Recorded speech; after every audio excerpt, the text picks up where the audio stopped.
This is how the story of betrayal that shattered their family began, leading to an unexpected game of revenge that unveiled the deepest secrets.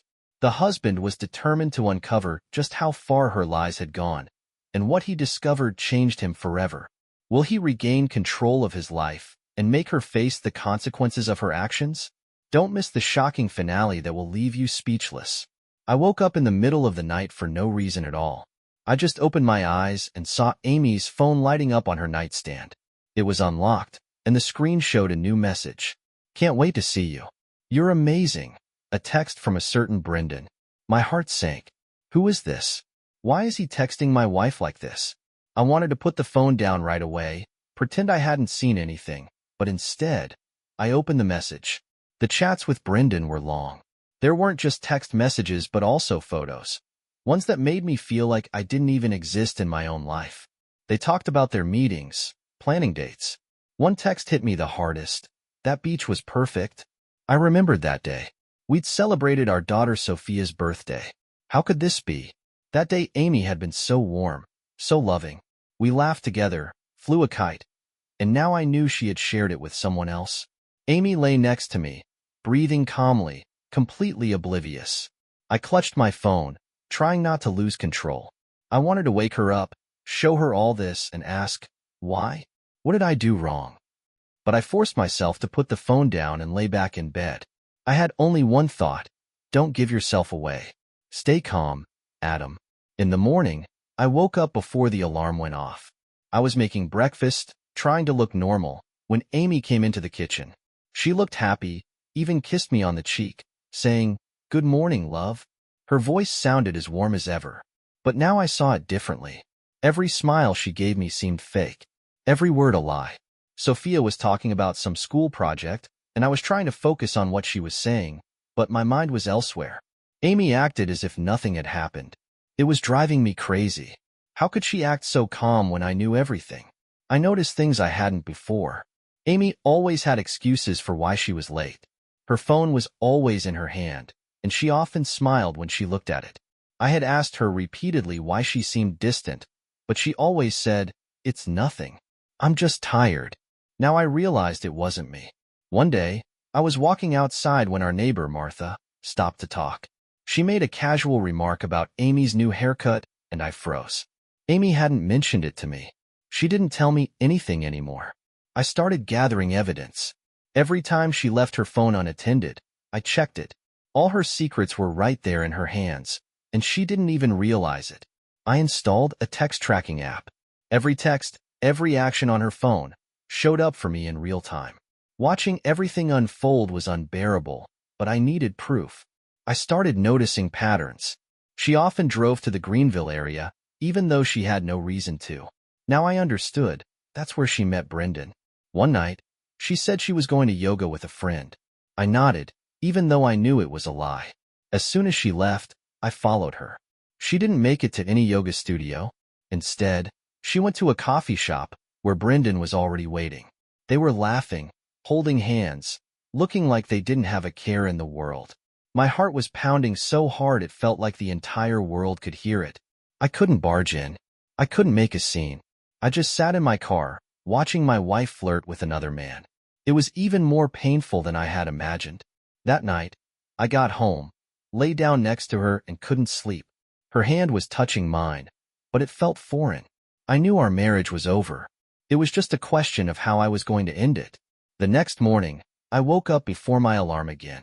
I just lay in bed, staring at the ceiling, thinking about everything that had happened.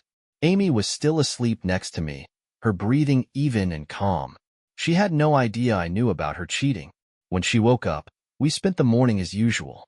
I made breakfast, and she smiled, telling me something about her plans for the day.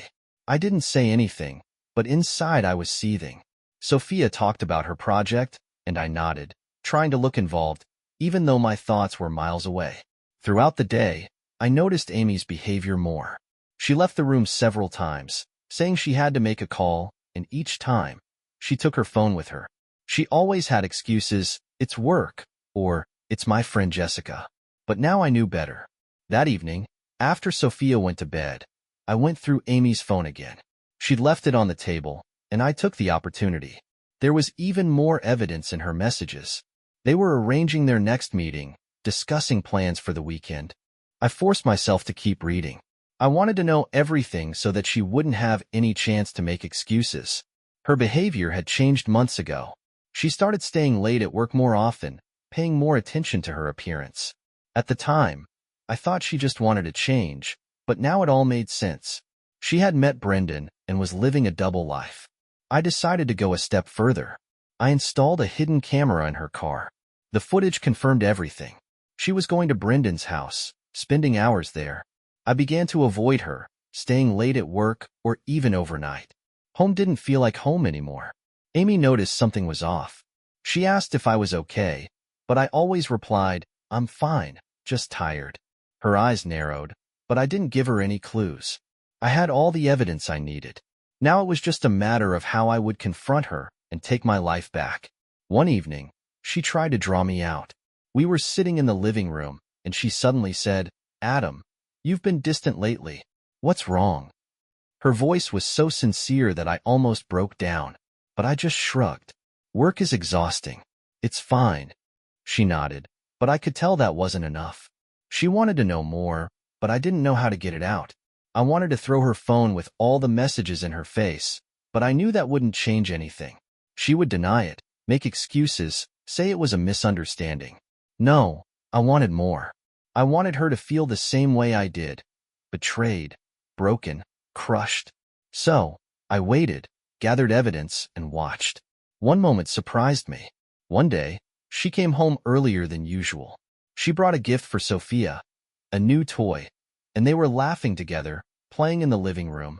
Amy looked so happy, so genuine. And for a second, I doubted myself. Maybe I was wrong? Maybe there was some explanation for all this? But then I remembered her meetings with Brendan, her messages, her lies. No, it wasn't a mistake. My patience was starting to wear thin. Every day was getting harder.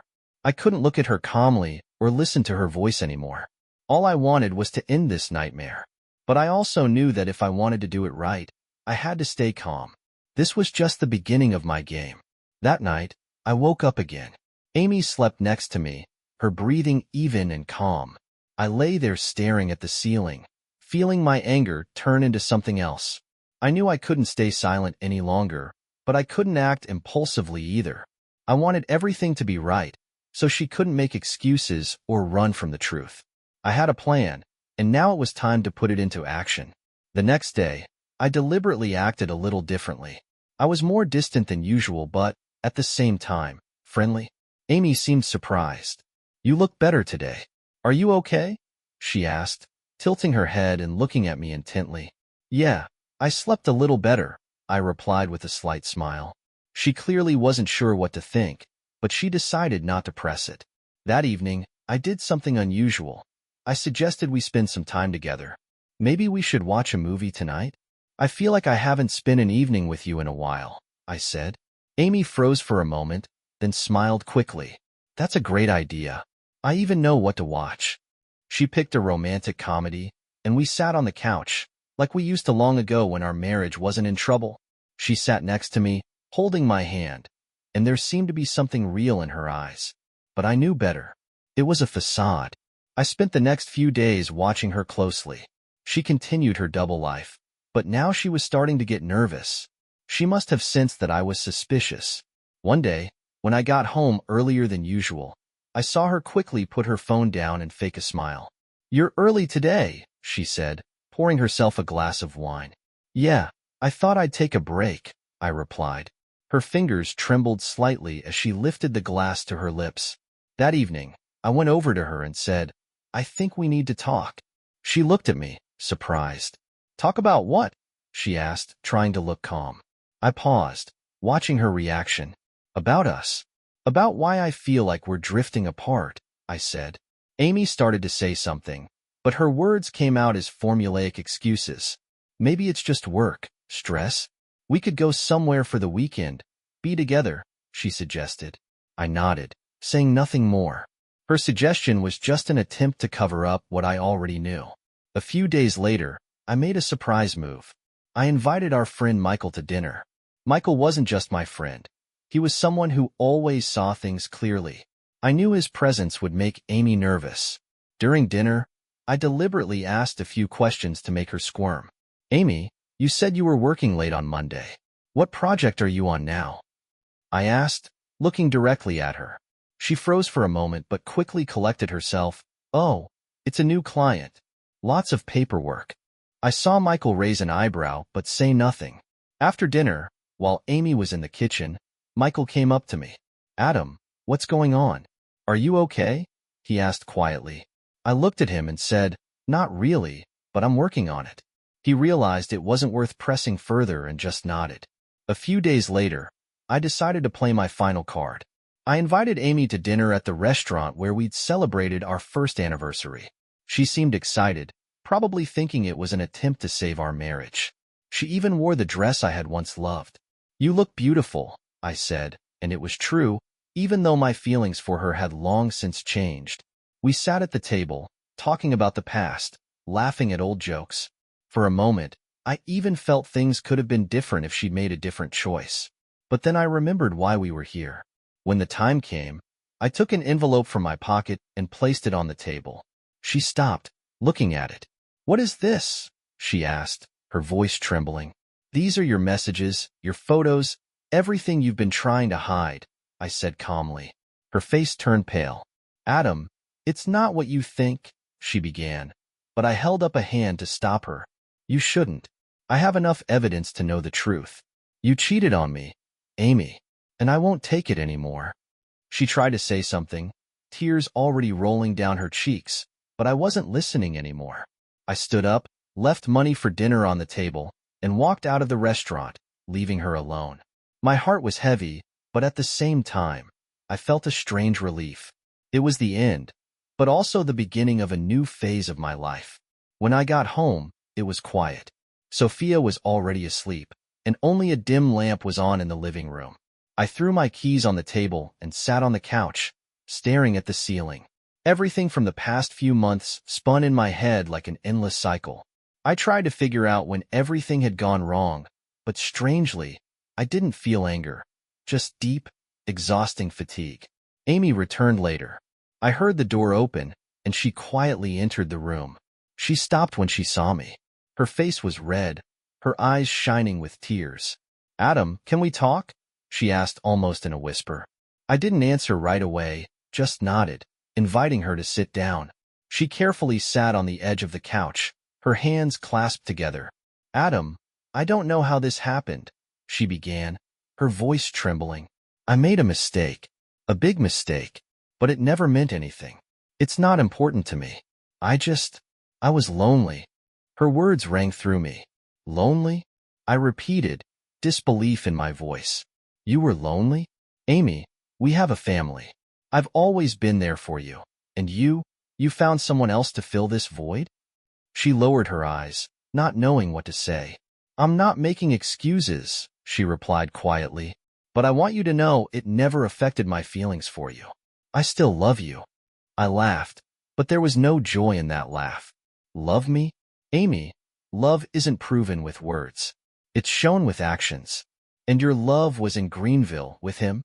She tried to take my hand, but I pulled away. "No," I said coldly. "I don't need your excuses. I've already decided." Her face darkened. "What do you mean?" she asked, though she seemed to know the answer. "I want a divorce," I said, looking her straight in the eye. She froze as if the words had physically hurt her. "Adam, no. We can fix this. I can change. I'll do whatever it takes. Just give me a chance," she pleaded, tears streaming down her face. "You've already had your chance, Amy, and you used it to destroy our family," I replied. Her words no longer meant anything to me. I'd lived a lie for too long to believe her again. The next morning, I took action. I contacted a lawyer to discuss the terms of the divorce. I didn't care much about what Amy would get. I wanted it to be as quick and as drama-free as possible. My biggest worry was Sophia. She was too young to understand why her parents weren't together anymore, and I didn't want her to feel abandoned. That evening, when I got home, Sophia was playing in her room. I knocked on the door and walked in. She looked up at me, and something in her eyes made me pause. "Dad, are you sad?" she asked, tilting her head. I felt my throat tighten. No, honey. I'm just thinking about grown-up things, I said, trying to smile. She nodded, but looked uncertain. Mom said we're going to the park this weekend. Are you going too? She continued. I thought for a moment. Of course I will. I will always be there for you, Sophie. No matter what happens, I replied. She hugged me tightly, and her embrace strengthened my resolve. I would do anything to make her happy, even if it meant starting over. In the days that followed, Amy did everything she could to convince me. She cooked my favorite dishes, tried to spend more time at home, and even brought up old memories, talking about how happy we'd been in the beginning. But these attempts felt hollow. This wasn't the Amy I had known. She was simply afraid of losing control of the situation. One evening, while I was working in the garage, Martha, our neighbor, stopped by. Adam, can I talk to you? She asked cautiously, peering in through the door. Sure, come in, I replied, pushing aside some tools. She sat on the bench, looking worried. I've noticed something's not right between you and Amy. Is it because of what happened? She asked. I looked at her, realizing she knew more than she was saying. Yes, I replied shortly. Adam, I don't want to interfere, but Amy really regrets all this. I know she cheated, but she still loves you, Martha said. I sighed, placing my hands on the table. Martha, love doesn't excuse cheating. She made her choice and now I'm making mine, I replied. She nodded, her expression somber. I just wanted to say I'm sorry. You deserve better, she added before leaving. That night, as I lay in bed, I thought about her words. Maybe I did deserve better, but better didn't include Amy anymore. I decided to start a new chapter in my life, one that was mine alone. The next morning, I woke up with a feeling of finality. It was a strange combination of lightness and sadness, like I had just said goodbye to something important, but at the same time, I knew I had made the right choice. Amy wasn't in bed. She was busy in the kitchen, as usual. I could hear her talking to Sophia, her laughter sounding so familiar but now feeling foreign. When I walked into the kitchen, Amy was trying to be as friendly as possible. She had made me an omelet, one of my favorites, and set a cup of coffee on the table, just the way I liked it in the mornings. Sophia asked if we could all go to the park together today. What do you think? She asked, trying to sound casual. Sophia looked at me with wide eyes, waiting for my answer. That sounds great, I said, smiling at my daughter. I wanted her to know that I would always be there for her, even if there was nothing left between her parents. Sophia beamed with joy, and Amy looked as if she felt a glimmer of hope. But she was wrong to think that this would change anything. Everything at the park looked almost perfect. Sophia was laughing, playing on the swings, and we both watched her from a bench. Adam, Amy began softly, and I felt the tension return. I know I messed up, but please think about us. We could start over. Her voice was full of pleading. I looked at her and sighed. Amy, we can't just forget about everything that happened. That's not how it works. You made your choice and I've made mine. Her eyes filled with tears. Adam, I know I made a mistake, but I can't lose you. You're all I have. I tried not to look her in the eye because I knew I might start to doubt myself. But you've already lost me, I said softly. She looked away, and we left the conversation unfinished. Sophia ran back to us, happily talking about how she wanted to learn how to skateboard. Her words distracted me for a moment, but the pain in my chest lingered. After we got home, Amy locked herself in the bedroom, and I stayed with Sophia, helping her with her homework. A few times, she tried to say something but stopped, as if she couldn't find the right words. Finally, she asked, Dad, why does Mom look sad so much? Is it because of me? Her question pierced me. No, honey, it's not because of you, I said, running my hand through her hair. Sometimes adults have problems, but they're never because of kids. This isn't your fault. She looked at me intently and nodded, as if she understood more than I expected. That night, I sat in the garage, trying to clear my mind. The divorce papers were in front of me, and I was hesitating. Should I sign them now or wait? Then I heard the door open. It was Amy. She stood in the doorway, looking exhausted. Adam, we can't just leave this all behind. We have to try, for Sophia, she said. Sophia will only be happy if we're both honest with ourselves, I replied. It's not about pretending for her. She deserves parents who love each other, not an illusion of happiness. Amy hung her head, and I realized she had no more arguments. A few days later, I finally made my decision. I packed my things and moved into a small apartment. Sophia was upset, but I promised her we'd see each other as often as she wanted. Amy tried to talk to me again, but I was firm. I couldn't live a lie anymore. Life in the new place felt strange, but it was liberating. I focused on work, hobbies, and started running in the mornings. Sophia often came over, and we spent time together at the park or playing board games at home. Her laughter was all I needed to know I was doing the right thing. One day, while at the supermarket, I ran into Sarah, a coworker. She had a warm, kind smile. "Adam, I heard you've been going through a tough time. How are you?" she asked. We ended up talking for nearly an hour. Her words were simple but genuine, and for the first time in a long while, I felt like I could trust someone again. We started seeing each other more, though I was cautious. Sarah was patient, never rushing me. She even met Sophia, and they clicked right away. Watching them laugh together, I realized life was giving me a second chance. Amy tried to win me back a few more times, but with every call, I felt myself drifting further away. One night, she called me late. Her voice was calm but filled with sadness.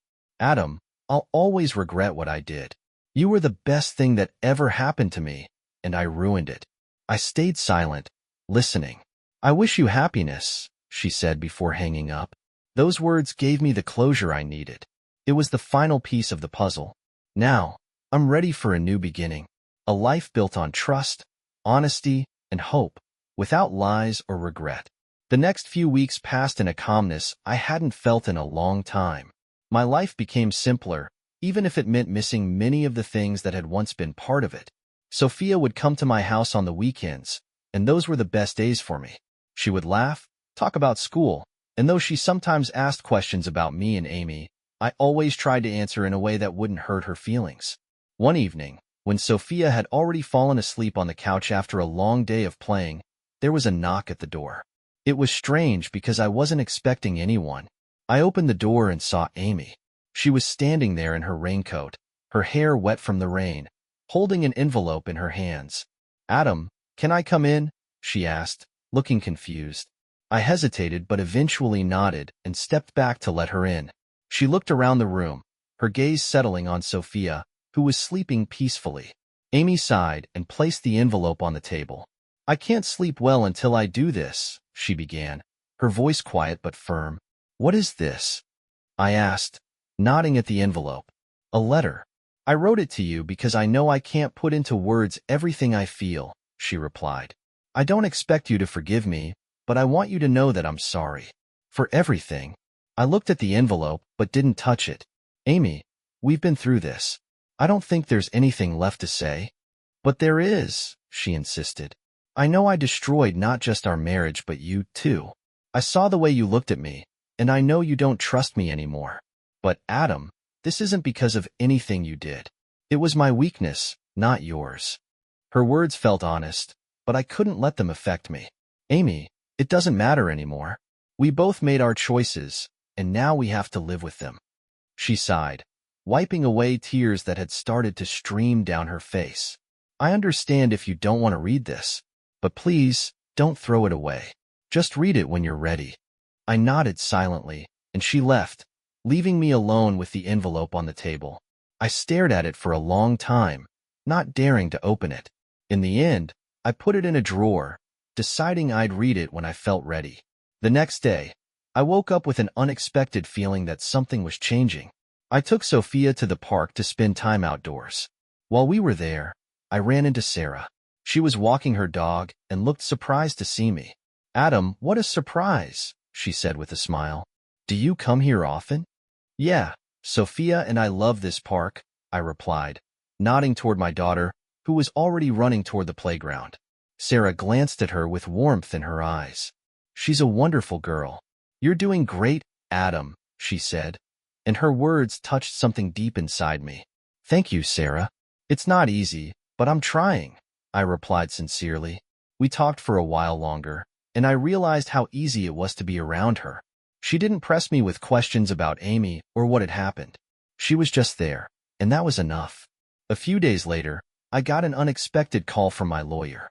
He said Amy had filed her papers, and the divorce process might be finalized sooner than expected. It surprised me. I had expected resistance, but it seemed she had finally accepted there was no point in fighting anymore. That same evening, after Sophia had fallen asleep, I opened the envelope Amy had left. Inside was a letter, and its contents were simpler than I expected. Amy wrote about how sorry she was for letting her insecurities ruin what we had. She described how she had been consumed by the fear of losing herself after becoming a wife and mother and had sought comfort in the wrong places. But I understand now that the real value was here, in our family.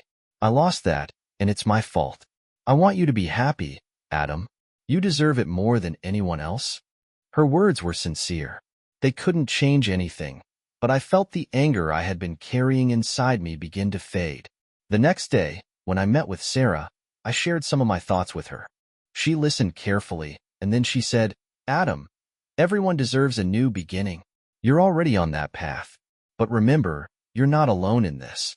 There are people who want to support you if you let them. Her words stayed with me, and I realized she was right. I didn't want to live in the past anymore. It was time to let go of everything holding me back and start building a new life for myself and Sophia. One evening, after getting home earlier than usual, I noticed something strange. The living room was quiet. Sophia was asleep in her room, and Amy was nowhere to be seen. I heard a soft rustling from the kitchen.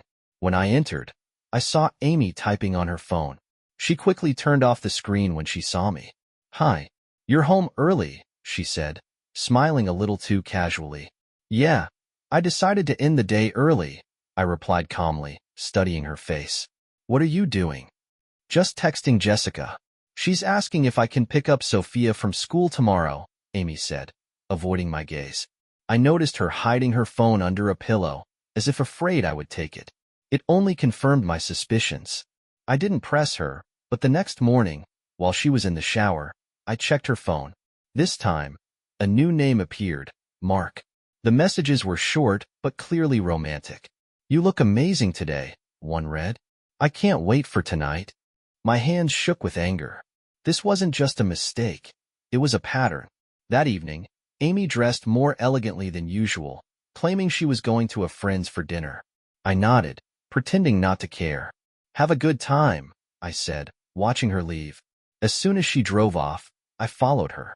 Her car stopped in front of an upscale restaurant, where a tall man in a business suit was waiting for her. I watched as she greeted him with a smile, placed her hand on his shoulder, and they walked inside together. I stayed in the car, deciding not to confront her yet. I needed more evidence. The next morning, over breakfast, Amy looked calm and cheerful. How was dinner?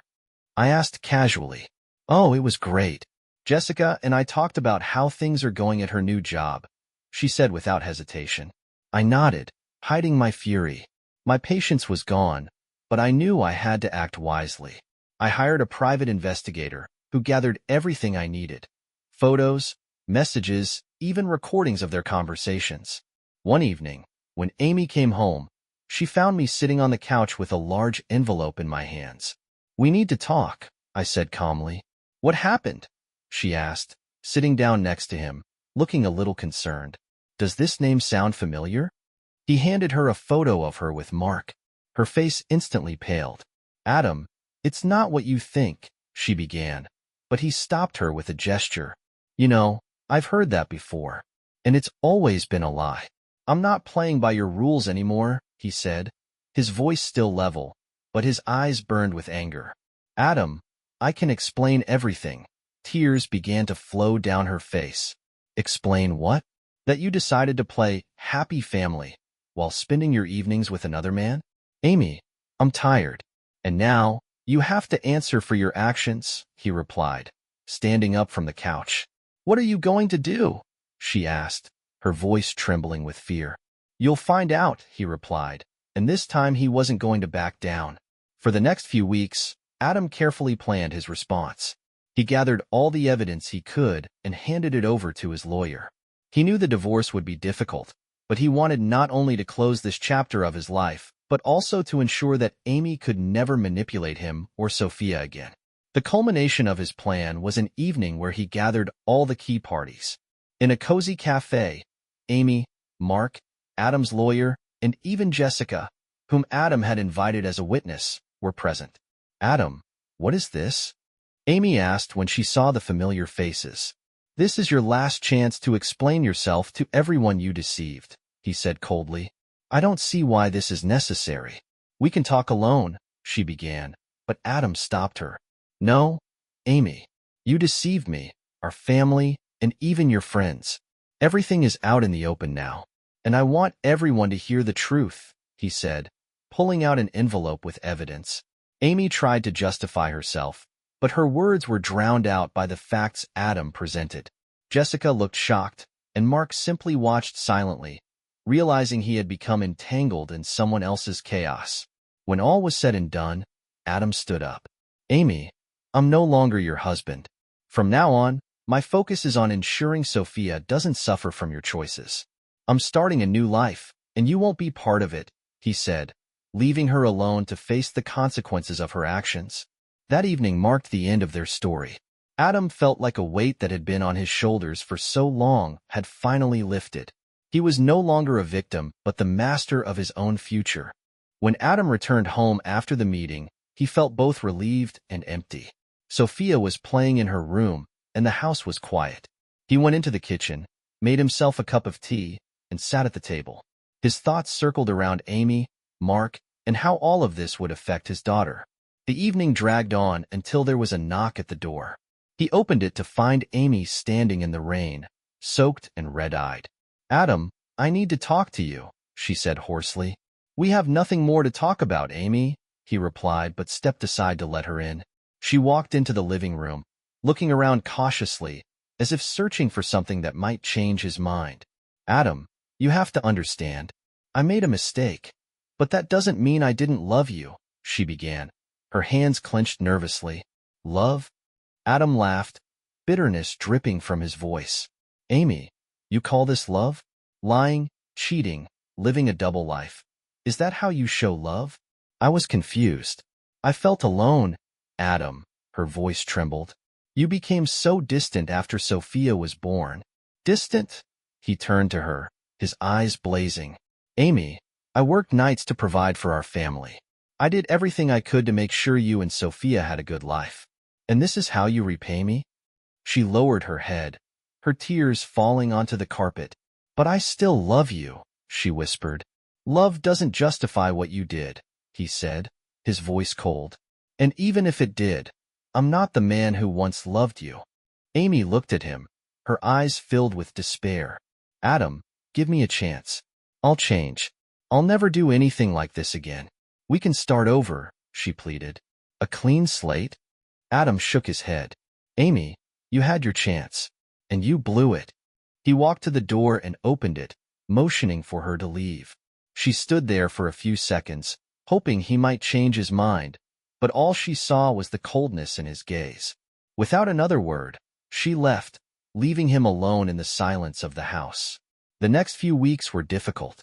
Adam struggled to balance work, caring for Sophia, and managing his emotions. Amy continued to try to reach him, calls, texts, even gifts for Sophia, but he ignored her. One day, Mark unexpectedly called him. Adam wasn't expecting it, but answered anyway. "Adam, it's Mark. I wanted to talk to you," the man said hesitantly. "You're the last person I want to talk to," Adam replied coldly. "I understand, but please hear me out." "This is important," Mark insisted. "You have 5 minutes," Adam said curtly. "I didn't know Amy was married. She told me she was in a difficult relationship, but she never mentioned you or your daughter," Mark began. "When I found out the truth, I ended it right away. I just wanted to apologize. I shouldn't have been a part of this." "An apology won't change anything," Adam replied. "But now I know who to blame. I'm not trying to justify myself. I just thought you should know the truth," Mark said before hanging up. The call left Adam wondering. Could Amy have lied to both of them so convincingly? But he quickly dismissed those thoughts. She had made her choice, and he had made his. One night, After Sophia had fallen asleep, Adam sat down at the table and began writing a letter. It was his way of letting go of the pain and finding peace. He wrote about his feelings, the betrayal, and how hard it was to accept that their life together was over. When he finished, he felt a sense of relief. A few days later, while picking up Sophia from school, Adam ran into Sarah, a coworker. They started talking, and for the first time in a long while, Adam felt at ease. Sarah was kind and sincere, and her presence gave him hope for the future. Over time, their conversations grew longer, and their meetings became more frequent. Sarah helped him move past the pain and look forward to what was ahead. Sophia adored her, and that strengthened their bond even further. Amy continued to try to win Adam back, but he no longer hesitated. His life was moving in a new direction, and this time, he wouldn't let anyone destroy it. Months passed, and Adam's life gradually began to feel whole again.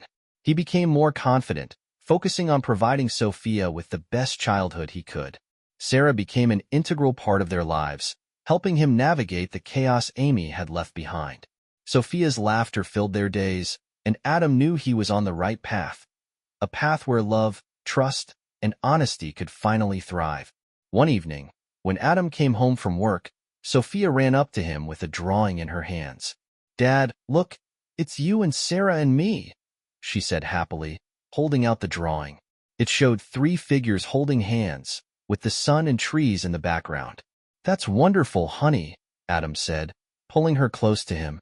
His heart melted, but guilt crept in.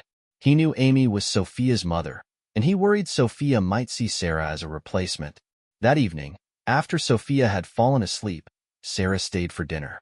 They sat at the table, discussing plans for the weekend. "Adam, I want to talk to you about something important," Sarah began, looking him in the eye. Her voice was serious but gentle. "What's wrong?" he asked, putting down his fork. "I can see how hard you're trying for Sophia, and that's wonderful. But I want to know if you see me in your life as more than just a friend," she said. Adam thought about it. Sarah had become an important part of his life, but the fear of starting a new relationship still lingered. "Sarah, you've been a great support to both Sophia and me. I don't know how we would have coped without you. But I'm also afraid of making another mistake," he admitted honestly. "I'm not in a hurry, Adam. I just want to know how you feel," she said, placing her hand on his. "And I feel that you're already important to us. I want you to stay a part of our lives," he replied with a smile.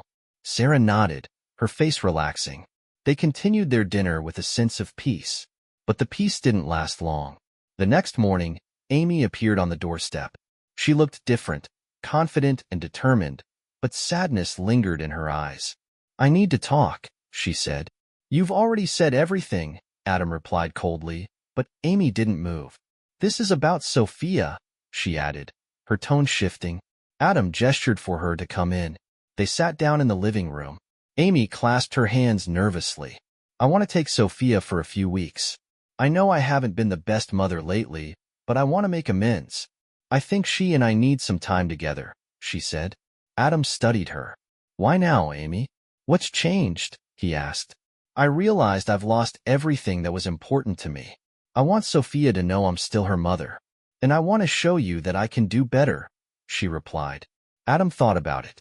He knew Sophia needed her mother, but he was also scared Amy might disappoint them again. "Okay," he said finally, "but I have a few conditions. If I find out you left her unattended for even a moment, it's over." Amy nodded, her eyes filling with tears. "Thank you, Adam. I won't let you down." When Sophia found out she'd be spending time with her mom, she was excited. Adam watched her pack her things and felt a mix of emotions. He wanted his daughter to be happy but feared Amy might break her heart again. The weeks Sophia spent with Amy were hard for Adam. The house felt empty, but Sarah helped him stay distracted. They went to the park, did housework, and even watched movies together.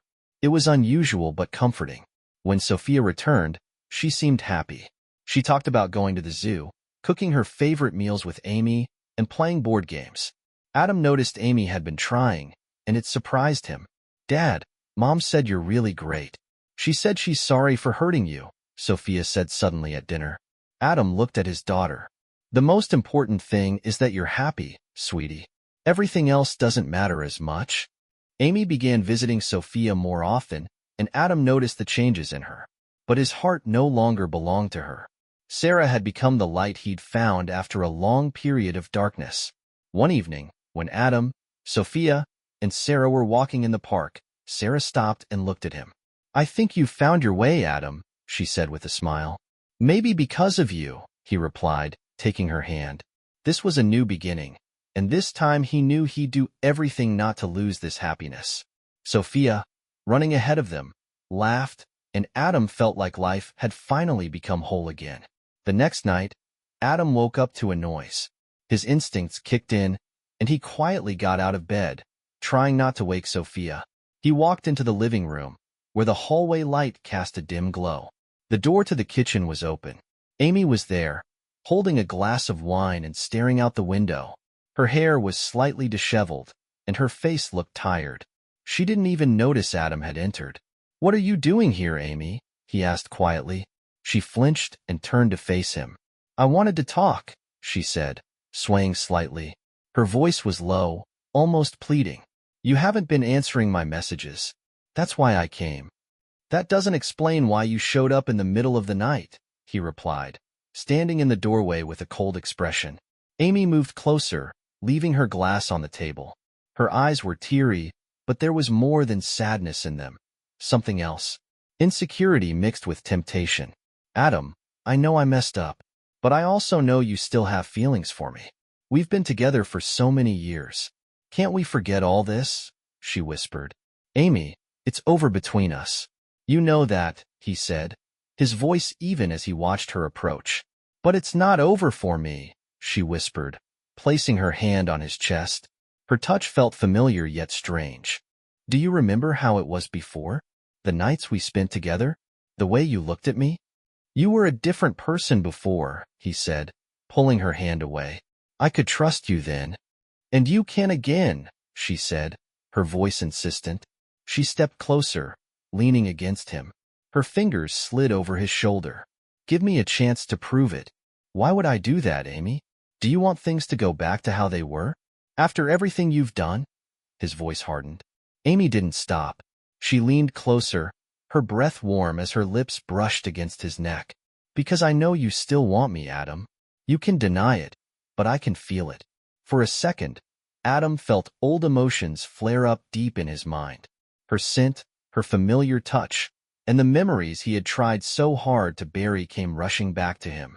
But the feeling only lasted a moment. He remembered all those nights he had spent alone, knowing she was with someone else.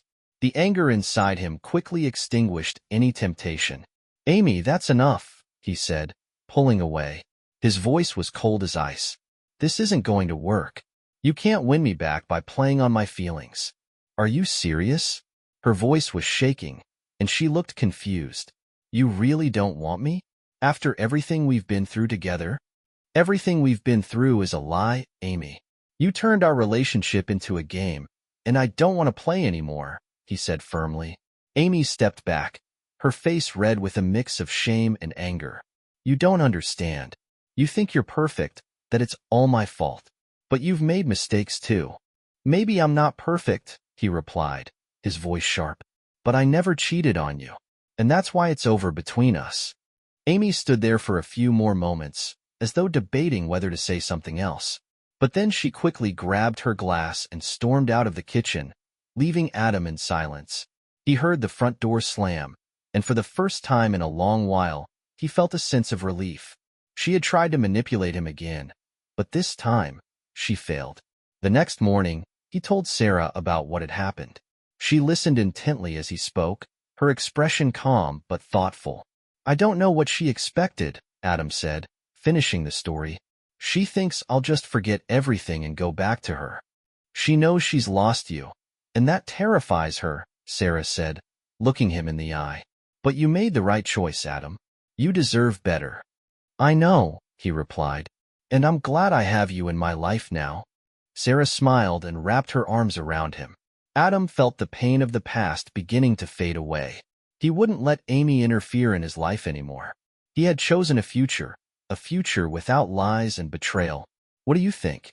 Does Amy deserve another chance, Or was Adam right to end the relationship for good?